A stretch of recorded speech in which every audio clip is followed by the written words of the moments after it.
Rajesh law centre में आप लोगों का स्वागत है। चोरी के अपराध में बहुत बड़ा बदलाव हुआ है। जो नई संहिता आई है,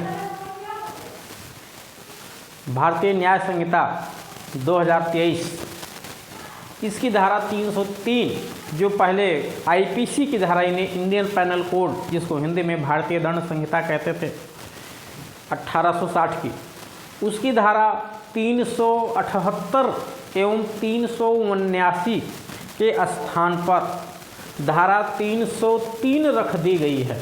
यानी जो बात पुरानी संहिता का तात्पर्य इंडियन पैनल कोड यानी भारतीय दंड संहिता, उसकी धारा 378 में चोरी की परिभाषा दी गई थी, 379 में उसके लिए सजा दिया गया था।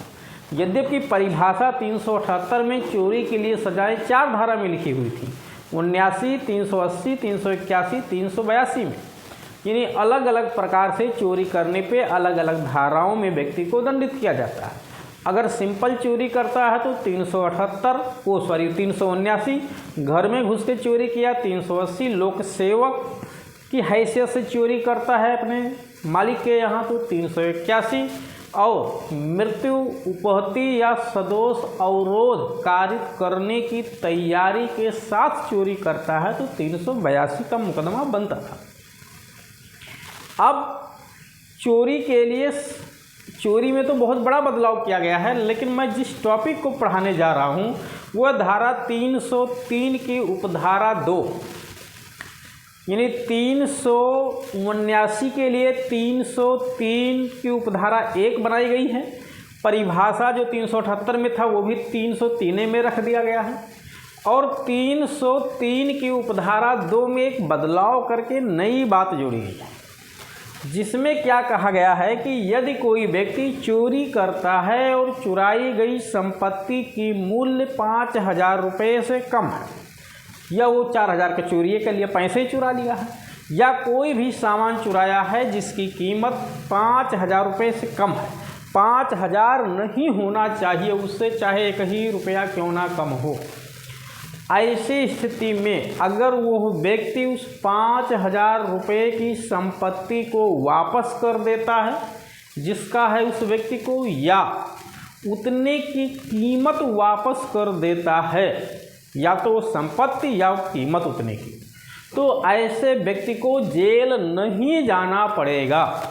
यानी उसे जेल नहीं भेजा जा सकता, ध्यान रखिएगा। उसे एक दूसरी सज़ा दी जाएगी जिसका नाम है सामुदायिक सेवा, और इसमें जेल नहीं जाना पड़ेगा। जहाँ कहीं सार्वजनिक कार्य हो रहे हैं उसी में कुछ दिन तक के लिए सेवा देने की शर्त लगा दी जाएगी। जैसे सरकार के द्वारा कहीं पेड़ लगवाया जा रहा है, आपको वहाँ पेड़ लगाने के लिए नियोजित कर दिया जाएगा। सरकार के द्वारा कहीं भंडारा चलाया जा रहा है, कहीं धार्मिक कार्य हो रहा है, उन धार्मिक कार्यों में सहयोग करने के लिए, कहीं किसी की मदद की जा रही है, कोई दुर्घटना या ऐसा कुछ भी हादसा कहीं कुछ भी हो गया है, वहाँ आपको रख के कुछ दिन आपसे सेवा ली जा सकती है। ये प्रावधान किया गया है। अब जेल में नहीं रखा जाएगा, ध्यान रखिएगा, लेकिन केवल उन्हीं अपराधों में जिनमें संपत्ति की मूल्य 5000 रुपये से कम हो।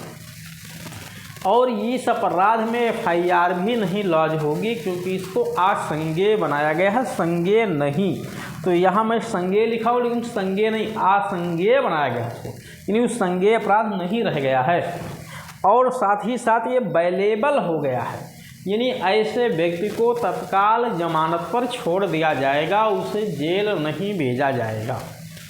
और जब वो दोषी होगा तो उसे तुरंत सामुदायिक सेवा दी जाएगी, जेल नहीं हो सकता। तो ये काफ़ी महत्वपूर्ण परिवर्तन किया गया है। पहले सामुदायिक सेवा देने का दंड के रूप में कोई विकल्प नहीं था, क्योंकि भारतीय दंड संहिता की धारा 53 के अंतर्गत दंड का उल्लेख किया गया था, जिसमें से 5 प्रकार की सजाएं थीं।